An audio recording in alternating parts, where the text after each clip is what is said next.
todas vocês. Obrigada pela presença. Eu sou a Danda Papa, sou coach de carreira e vocacional. E hoje eu estou aqui com a querida Rita Dardes, que é uma super ginecologista. E eu estou muito feliz, Rita, de você estar aqui comigo. Tenho certeza que você vai arrasar aqui, ajudar tanto as pessoas que estão nessa dúvida, se entra para essa carreira, se não entra, de que maneira, né, fazer para estudar, para poder alcançar um sucesso profissional. E vamos lá. Vamos começar as perguntinhas, né? Me conta uma coisa, desde novinha, você já gostava de medicina? Então, Danda, primeiramente, muito obrigada pelo convite. É um prazer participar com você. Você faz um trabalho brilhante. Eu acho que é de muita relevância mesmo para todas as meninas e meninos que querem ingressar na área da medicina, conversar com alguém que realmente vivencia isso, né? Então, é uma oportunidade também de eu falar, muito obrigada, e de ajudar essa garotada que está ingressando. Então, me conta um pouquinho, Rita. Me conta como você, quando você era novinha, você tinha já essa intenção de entrar para a medicina? Então, desde pequena, eu sempre gostei, assim, de cuidar, né? Então, por exemplo, um amiguinho se machucava, eu adorava fazer curativa. E lembro disso quando eu era no pré-primário, isso me recorda, eu tenho essa recordação. Então, eu sempre gostei de cuidar, né? E eu não ficava assustada com sangue, com corte. Aliás, eu me interessava. Eu achava, todo mundo ficava, minhas amiguinhas, tudo preocupada, e eu ia e eu ajudava, eu fazia com que aquilo fosse... eu fosse uma enfermeira, né, das crianças. Então, isso desde pequena.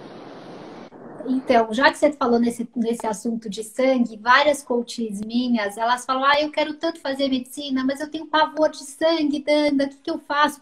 Eu queria saber de você, as amigas tuas que ingressaram nessa faculdade, elas também tinham um pouco de medo? Já teve alguém que você conheceu que tinha medo? É normal? Super normal. Isso não quer dizer, eu não tinha, né? Mas isso não quer dizer que uma pessoa que tenha medo de sangue. Aliás, várias meninas e meninos mesmo não eram muito à vontade com sangue. E quando você vai passando, porque são 6 anos, né, Danda, de faculdade. E os primeiros anos, eles são bem básicos, bem teóricos, né? Primeiro, segundo ano, você aprende anatomia, você aprende biologia, bioquímica. Então, é bem maçante, parece que é uma questão do... Hoje nem se fala mais isso. E aí, você vai no internato, ano, e você vai realmente estar com o paciente. E aí você vai aprendendo, você vai minimizando esses medos, você vai enfrentando essas coisas. Mas muitas pessoas têm... Tá. Foi legal você ter falado isso, porque eu acho que é um alívio para muitas delas que estavam nessa angústia, sabe? Uma outra pergunta é... Deixa eu ver aqui. Quando foi que você se interessou, de fato, pela área de ginecologia? Porque você faz a faculdade e depois tem um determinado momento que você tem que escolher, né? Qual é a área. Exato. Na verdade, Danda, quando você entra na faculdade, às vezes eu entrei pensando em ser pediatra. Mas eu acho que é até um reflexo, assim, eu sempre gostei que eu te falei desse cuidar. Então, eu não imaginava, eu falava assim, acho que pediatria é muito interessante. Mas conforme eu fui assistir o parto, foi o momento que me motivou a escolher a minha área. Eu vi um parto do pai do meu colega de turma, e aí eu falei, é isso que eu quero para minha vida. Foi naquele momento que eu vi o nascimento, que eu acompanhei o trabalho de parto, que eu vi o que era realmente esse processo de maternidade me encantou. E aí eu decidi ir para a ginecologia. Já sabendo que eu gostei disso durante a faculdade, eu ingressei nas ligas de ginecologia, que é uma maneira de você, já durante a faculdade, você estudar mais especificamente a ginecologia, que são ligas que você faz extra faculdade, à noite você fica estudando da sua área. Então é muito legal isso. Ai, que bacana. E me conta um pouquinho da tua trajetória, né? Depois que você saiu da faculdade, me conta um pouquinho com relação à especialização, se você acha legal depois, né, da faculdade, que Uhum. áreas que você acha que daqui a pouco vai começar a despontar, porque a gente tem que pensar também no dia de amanhã, né? Com certeza. É, que áreas que você acha que vão estar despontando dentro da ginecologia? E antes dessa pergunta, me falar um pouquinho da tua trajetória profissional, que eu quero fazer tanta pergunta, é tanta pergunta que a gente começa pela sua área profissional, com Então, tua trajetória. eu saí do colegial, né? Da minha época era colegial, prestei, entrei na Unisa, que é a OSEC, né? Uma faculdade particular. Eu entrei direto do colegial, né? Do terceiro. Aí eu fiz os meus 6 anos lá e saindo de lá eu prestei a residência médica e entrei na Escola Paulista de Medicina na Unifesp. Aí eu fiz de 93, de 94 até 96, que são 3 anos de residência médica. Nossa, bastante. Aí em 97 eu fiz mestrado. Aí em 2001 eu fiz o doutorado. Aí depois eu fiz, em 2005 eu fiz o pós-doutorado. E aí depois eu prestei um concurso para ser docente, para ser professora da Escola Paulista de Medicina. Em 2016 eu sou professora adjunta da Unifesp na área de ginecologia. Gente, Então, vocês estão só vendo que there is no free lunch, né? Não tem não, como chegar no, onde a Rita tá se não ralar muito, se não fizer muito, se não estudar muito, tem que abrir mão mesmo, né, Rita? não, isso é verdade. Porque não é brincadeira, não. Mas desculpa, pode continuar aí. Uma dica que eu dou é assim, eu acho que o que é importante se você tem a intenção de fazer medicina? Foco, né? Para as meninas para os meninos que estão querendo prestar, você tem que ter disciplina. Você não precisa ser o primeiro aluno da classe, sabe, Danda? Você não precisa ser gênio.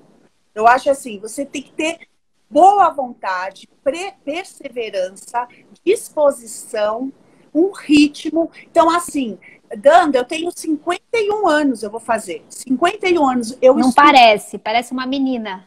mas eu estudo todo dia. Todo dia eu leio alguma coisa, você não para.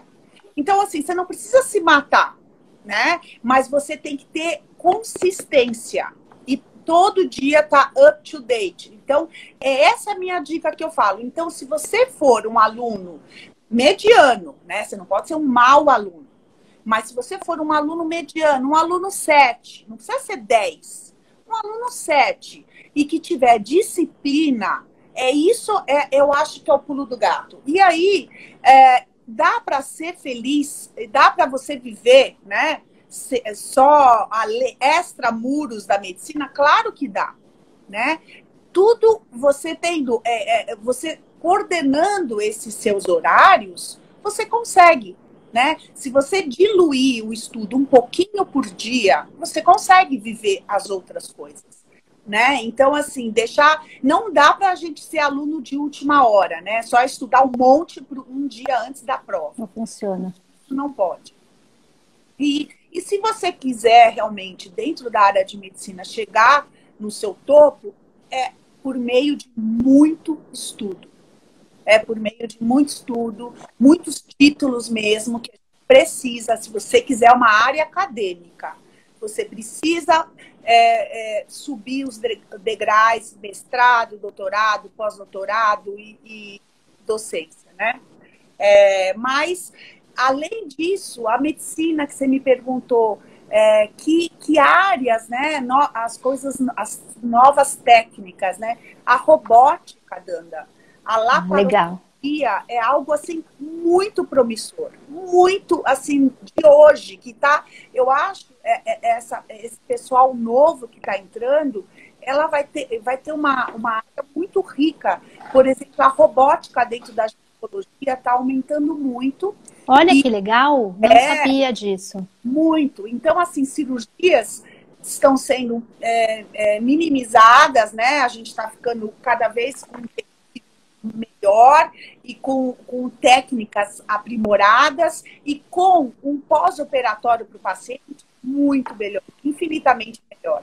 Então, todas essas partes tecnológicas, o pessoal de agora é o futuro, né? Essa parte de telemedicina hoje mudou, tem uma área vasta, né?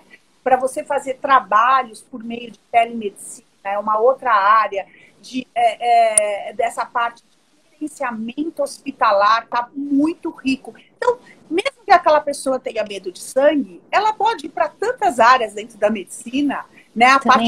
A parte de imagem, né? Ser uma radiologista com tecnologia e imagem.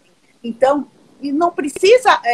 tem gente que realmente prefere outras áreas, ou a pesquisa mesmo, né? Você pode se formar médico e entrar no mundo de pesquisa, de laboratório. Então, olha, medicina é muito vasto. Por isso que eu falo, você nunca fica desempregado. Isso que é legal. Pior do cenário, você vai dar um plantão, né? Exato.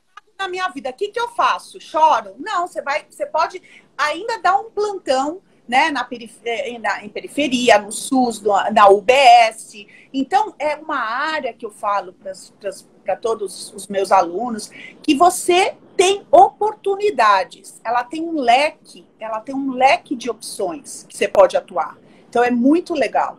Ô Rita, eu pesquisando para essas minhas coaches, enfim, através de internet, claro, e aí eu vi que no mercado de fertilização in vitro, agora tem várias clínicas que estão fazendo para massa, para classe média, porque antes, quando eu era mais jovem, era caríssimo, eu não sei, deve ser ainda caro, deve ser caríssimo. Mas agora, o que esses médicos estavam falando é que existem os mesmos remédios, mas com valores mais baixos, que eles conseguem ter acesso a proporcionar esse mesmo tratamento para uma classe que antes seria impossível de ter um filho via fertilização in vitro. Isso é verdade? Existe esse mercado em ascensão também? Muito verdade. Hoje, isso é uma bênção, né? Porque a classe C e D, hoje é uma oportunidade.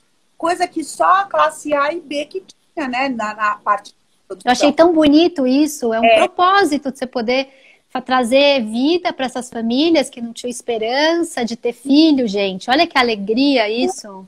Né, que a gente até nomeia como clínicas populares em reprodução. Isso.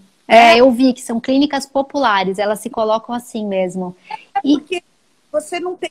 O médico, ele vai ganhar muito menos, tudo bem, mas essa é a proposta, é você dar chance para aquelas pessoas que não têm condições, né, que tem alguma infertilidade de procriar. Então, isso é muito lindo. Então, muito lindo. Essa área da reprodução é outra área que está crescendo muito, né? Hoje, com casais homoafetivos, a gente está tendo muito sucesso. Olha que legal! Você poder ter gerar uma família nessa população, né? Então, assim, hoje está muito diverso. A gente tem muitas áreas, né, para atuar. Nossa, acho bacanérrimo. Eu vi o Paulo Gustavo, que eu amo de paixão, que é aquele comediante. Eu sou fã número 1 dele. Não. E ele deve ter feito isso, né? Porque eu não sei se ele fez nos Estados Unidos ou se ele fez no Brasil, mas ele tem gêmeos lindos, lindos. Aqui no Brasil dá para fazer? Dá para fazer. E nessas clínicas de reprodução, eles têm todo o processo para você fazer isso. Tá? Ai, que bacana. Eu achei que era só nos Estados Unidos que podia. Mas tudo mediante a lei, tudo direitinho. Dá para fazer sim. E, Rita, qual é a emoção, né? Porque essas coaches, elas falam, Danda, eu quero fazer, porque a emoção de trazer a vida, né? De fazer um parto, do neném nascer, é incrível. Eu queria que você falasse um pouquinho dessa emoção. É sempre uma emoção ou você já está acostumada? Danda, como é uma vida, não é algo mecânico. Porque, assim, é uma mãe diferente, né? Ela tem sentimentos diferentes. Ela é um nascimento, é uma criança diferente. Parece sempre novo. Olha, é o que eu falo. Eu estou formada há 27 anos. E sempre eu me emociono num parto? Porque você, primeiro que você vive com aquela mãe, né? Você casa. Porque o pré-natal, a gravidez, na verdade, são 40 semanas, são 10 meses que você fica casada. Não são 9 meses, são 10 meses. Você fica casada com aquela mulher, né? Ela vai toda vez no seu consultório, você vê aquela barriguinha que era flat, vai estendendo. Então, você acompanha o crescimento. E então, na hora do parto, você também parece que faz parte, né? Porque você viu todo o processo. Nossa, você faz parte total. Eu imaginei que você fosse falar isso, porque você cria um vínculo com, né, com a tua paciente. Você cria um vínculo. E hoje, graças a Deus, a gente está estimulando muito o parto vaginal, né? E aí, durante o trabalho de parto, em geral, você fica umas 10 horas, de 8 a 10 horas com aquela paciente junto naquela fase de trabalho de parto. Então, realmente é uma emoção, né? Todo mundo vibra junto, é uma vitória e você vê aquele conceito bem, aquela mãe super realizada, né? Você ter feito um parto adequado para deixar o períneo, né? Para proteger com que aquela mulher fique também após um parto super legal. Isso é importante, né, Rita? Isso é muito importante para a mulher. Exatamente. Por isso que é importante você ser amorosa, ter a parte sentimental com a sua paciente, mas você tem que ter uma parte técnica boa. Muito, né? Boa.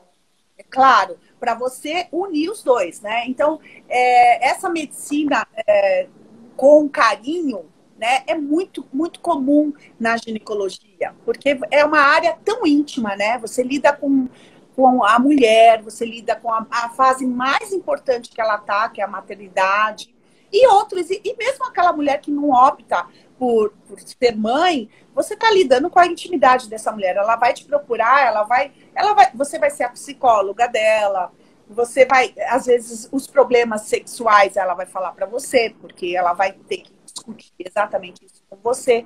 Então, é uma área muito que você cria um vínculo muito forte com o paciente. É verdade, né? Eu concordo super com você.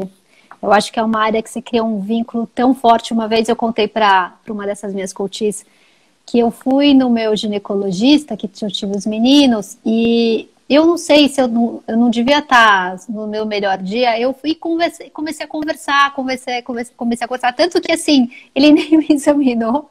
No final a gente se despediu, eu fui pagar a consulta e ele falou: Dana, eu não vou te cobrar, você veio aqui para conversar. Eu falei: doutor, você me ajudou muito, foi uma terapia que a gente fez aqui, foi mais uma terapia do que qualquer outra coisa. Ele falou: você tá ótima. A questão sua era outra hoje. Então, você vê que realmente o vínculo, eu conheço ele desde os meus 15, ele é meu médico desde os meus 15 anos. Então, então ele me viu crescer, né? Então, eu acho que era por isso que eu acho que a gente se identifica, né? E cria esse vínculo, né? Rita, uma pergunta que você estava falando, e talvez seja uma dúvida das meninas também. Por exemplo, quando eu tive o meu primeiro filho, lógico que tinha o sonho de ter parto normal. Uhum. Só que eu cheguei lá, eu não tinha nem dilatação, e nem contração, não tinha nada. Zero, né?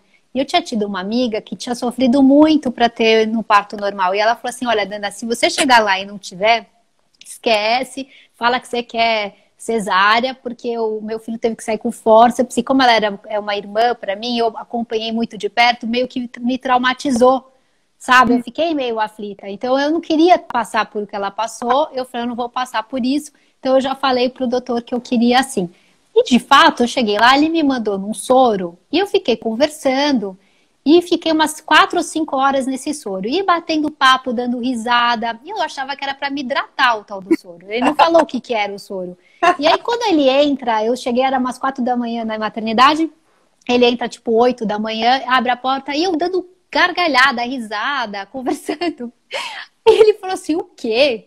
Você tá de brincadeira? Você não tá sentindo dor nenhuma? Aí eu falei assim: não. Por quê? Ele falou: não, eu pus pra ver se induzia, né? Pra ver se...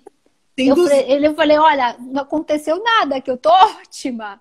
Aí ele falou: bom, se você quiser, você pode ficar aí mais 24, 48 horas à vontade. Eu não tenho problema nenhum. para você tentar ter o parto normal. Mas assim, eu falei, doutor, quais são as minhas chances, né? Naquela época, meu filho hoje está com 17 anos, há 17 anos atrás, talvez que hoje tenha outras coisas para serem feitas. Mas naquela época ele falou assim, suas chances são pouquíssimas. Então, eu falei, então, beleza, vamos direto para a cesárea, porque eu não quero mais esperar, agora eu já quero ir. Agora, hoje em dia, né, pensando nas pessoas, nas meninas de hoje que estão engravidando, quem não tem dilatação, quem não tem nada do como eu tive, existe a chance ainda de ter um parto normal? Ou é muito difícil? Não, assim, Danda, o parto, o trabalho de parto, sempre quando uma paciente começa o pré-natal, eu falo assim, eu não posso... Qual vai ser a via de parto da sua preferência? Sempre, hoje em dia, elas querem o normal, eu acho maravilhoso. Eu acho maravilhoso. Também. Eu tive 2 partos normais, né? Então, foi... É um sonho. Né? É um sonho. Mas você nunca pode prometer, Danda. Por quê? Porque o parto normal não depende só do seu querer, né? Então, depende de outros fatores, como, por exemplo, a proporção céfalo-pélvico. Então, a proporção da cabecinha, do tamanho do bebê com a sua pelve, depende se o bebezinho tiver com alguma distócia. O que é isso? Um posicionamento errado da cabecinha. Pode ser um fator que possa impedir. Se você tiver, se o bebezinho tiver sentado, pélvico, é outra maneira também que você não deve arriscar em fazer um parto pélvico, né? Você tem maior risco. Então, existem algumas condições que isso eu só posso falar, sabe quando? Quando ela entrar em trabalho de parto. Então, por isso que eu estou falando, a gente hoje, né, a gente tem uma postura diferente. A gente não manda a paciente logo pro hospital, né? A gente não manda de cara. A gente deixa ela entrar em trabalho de parto, fica em casa. Não sabia, tô em choque. Eu não sabia disso. A gente fala assim, olha, vai monitorando se ela entra em trabalho de parto. Então, eu preciso que ela tenha, em 1 hora, 12 contrações, né? 2 contrações em cada 10 minutos, constante, para ela poder ir pro hospital. Por quê? Senão ela vai ficar 30 horas. Porque às vezes, Danda, o que eu quero, eu não sei o seu caso, óbvio, eu não te examinei na época, né? Sim. Mas o que pode ter ocorrido? Você estava em pródromos de trabalho de parto. O que é? É um estágio anterior de um real trabalho de parto. Se você tivesse ido... Entendi. Entendi. Colocado o sorinho só para acelerar, mas o sorinho ia pegar. Porque você, de fato, já entrando em trabalho de parto. Então, as coisas mudaram o timing um pouquinho. Então, hoje, a gente conversa muito durante o pré-natal. Qual é o momento adequado para você ir para o hospital? Para você não ficar 36 horas em trabalho de parto. Não, só que você vai acompanhando com essa paciente. Hoje tem a telemedicina, né? Elas ligam, elas... Ai, que bárbaro! Para você aumentar a chance de um parto vaginal, né? Então, assim, claro, então hoje tem a fisioterapia que a gente faz durante o pré-natal para preparar o assoalho pélvico. Ai, que bárbaro! Nossa, quanta coisa nova, Rita! Muita coisa. Alguns exercícios que você faz para dar mais, para aumentar essa probabilidade. Então, hoje, a gente tem outros instrumentos que antigamente, na época dos nossos filhos, que meu filho mais novo também tem 17, a gente não tinha isso. Não. Né? Então, esse é muito, muito legal. Essa evolução que a gente está tendo. Mas, de novo, Danda, a gente nunca pode prometer, porque existem situações que a cesárea é mandatória e a cesárea salva vidas. Então, ainda bem que a gente tem, né? Graças a Deus, concordo. E outra coisa que eu também, eu acho que você tem que respeitar a mulher. Tem paciência, eu explico os benefícios do parto normal, ela olha, depois que eu falei 1 hora, ela olha para mim e fala assim, eu adorei, doutora Rita, quando que nós vamos marcar a cesárea? É isso. Não, eu tenho que respeitar. Eu Sim. tenho que respeitar. Ela é a mãe, ela está com o bebezinho dela e ela tem o direito. Ai, que fofa que você é, porque isso é muito difícil. Não é todo médico que tem essa cabeça de respeitar, né? Tem médico que fala, é isso, acabou. Não, de jeito. Eu não vou ser leviana, eu incentivo o parto normal, porque eu sou favorável. Eu mesmo os 2 partos normais. Mas eu não sou xiita. Eu acho que a gente tem que ser aberta. Porque você não vai ser menos mãe porque você teve parto cesárea. Sim. Você vai passar pela mesma coisa, vai amar do mesmo jeito, vai ser uma emoção da mesma maneira. É a mesma coisa. Ai, eu não consegui amamentar, eu sou menos mãe. De jeito nenhum. Você não é menos mãe porque você não conseguiu amamentar. De jeito nenhum. Eu acho que a gente tem que tirar também alguns mitos, né? Que hoje a mulher está sendo muito pressionada, né, por várias coisas. Nossa, demais. A gente tem que ser super, hiper em tudo. E não dá, né? E tudo bem. Não dá e tudo bem. Tudo certo. Ter um profissional para orientar, para falar dos benefícios, falar das complicações, mas tem que ter o respeito e entender o seu paciente. Eu acho que isso é mandatório.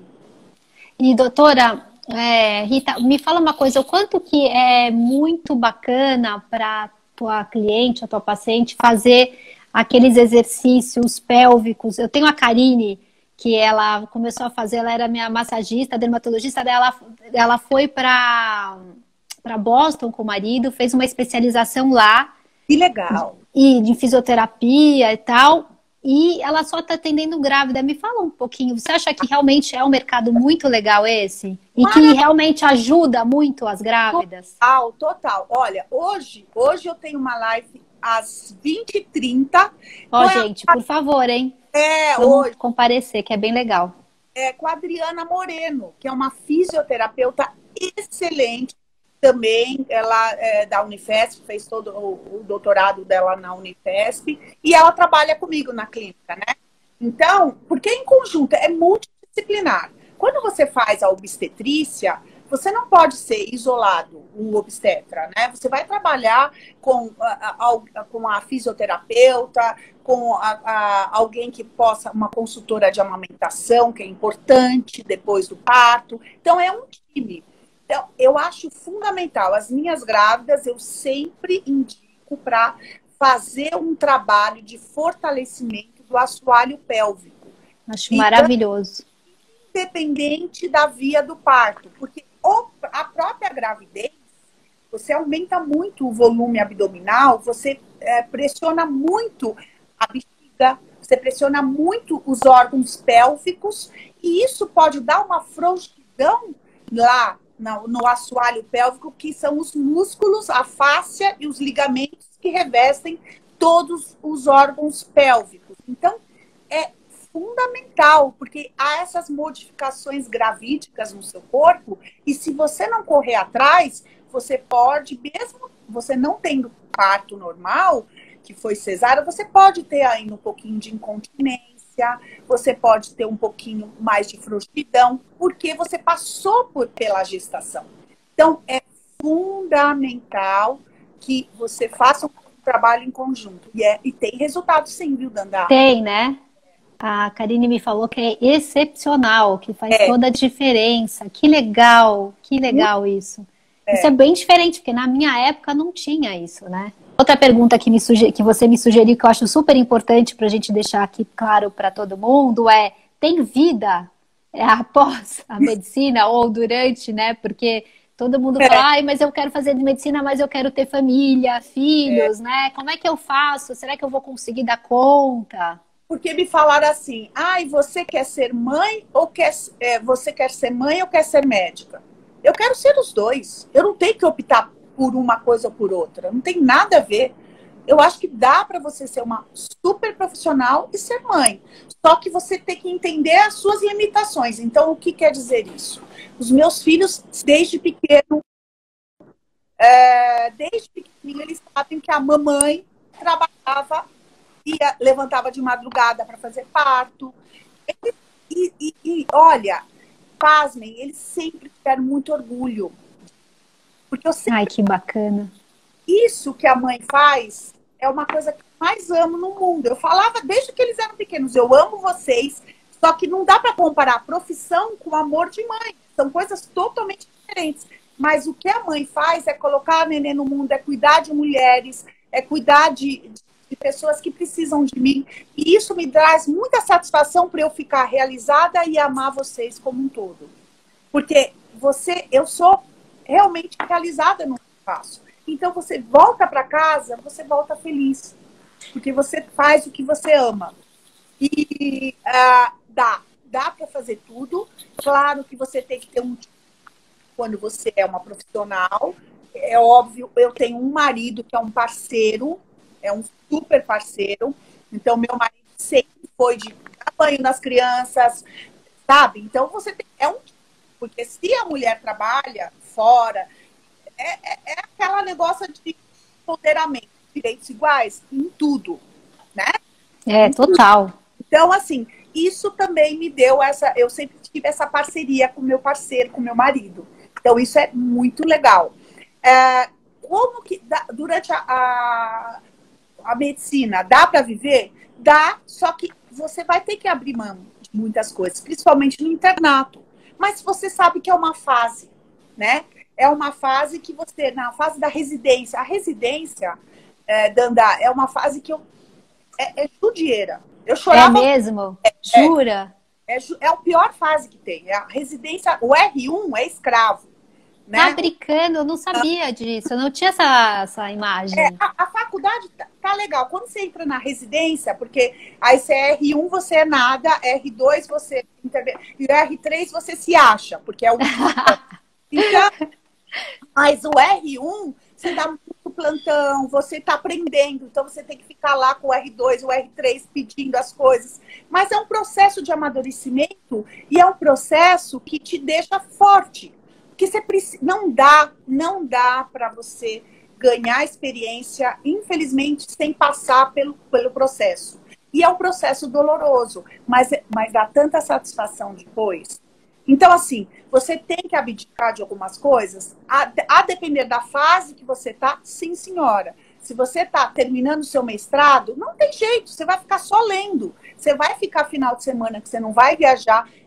Muitas viagens eu abri mão com a minha família. Meus filhos foram com meu marido para fora e eu fiquei porque eu tinha que dar aula, porque eu tinha grávida, e isso é uma opção que eu escolhi para minha vida. Mas não é por isso que eu tenho um ciclo de amizade rico, eu sou bem animada, eu tenho vida sem ser medicina. Mas alguns momentos você tem que abrir mão, não tem jeito. Eu falo que eu acompanho você, né, pelo Face, pelo Insta, eu falo, não, mas ela tem vida sim, ela é super esportista, ela tem milhares de grupos de amigas, ela sai, sim, ela vive. Lógico que eu acho que no período que você tem pacientes que vão ter filhos, nesse período você fala, não vou poder viajar nesse, mas depois que dá uma aliviada, você consegue organizar uma viagem para você, não é? Claro, óbvio. Então, assim, dá para ter. É questão de foco, de novo, disciplina. A gente consegue se a gente for organizada, né? A gente tem que se organizar dentro de tudo, né? E eu sou ligada mesmo. Tua amiga que falou que você tem rodinha no pé. Eu tenho mesmo. É que eu sou ligada no 220, né? Então, tem isso também. E é uma característica do ginecologista obstetra. O ginecologista obstetra que for assim, como que vai levantar de madrugada e fazer parto? Você tem que ser ligada. É, né? Verdade. Então, total. Se você não tiver pique, você não consegue. Então, isso também te dá um direcionamento. Que área que você vai? Se você é mais quietinha, não gosta de contato com pessoa, vai para uma área que não precise tanto relacionamento. Agora, se você é uma pessoa que tem muito, você pode, né? Aí vai de acordo com qual é o seu jeito, né? Essa é uma dica super importante que você deu. Essas coisas que você tem que ser sua, tem que ser intrínseca, porque senão você não tolera. Você não pode não ser você, né? Você tem que, por exemplo, a carreira tem que ser algo natural, que você curta a cada conquista, a cada motivação que você tem para continuar, né, nessa estrada. Porque a medicina é muito linda. Eu, assim, lindo. eu faço, eu acho que eu super indico para as meninas, para os meninos que vão prestar, porque tem uma vasta oportunidade de áreas diferentes, não precisa ser ginecologista, né? Tem cardiologia, nefrologista, pneumologista, tem clínico geral, tem neurologista, psiquiatra, e são coisas assim maravilhosas. Então, é uma área que você consegue. Sabe o que é rico? Porque você vê resultado, né, Danda? Sim.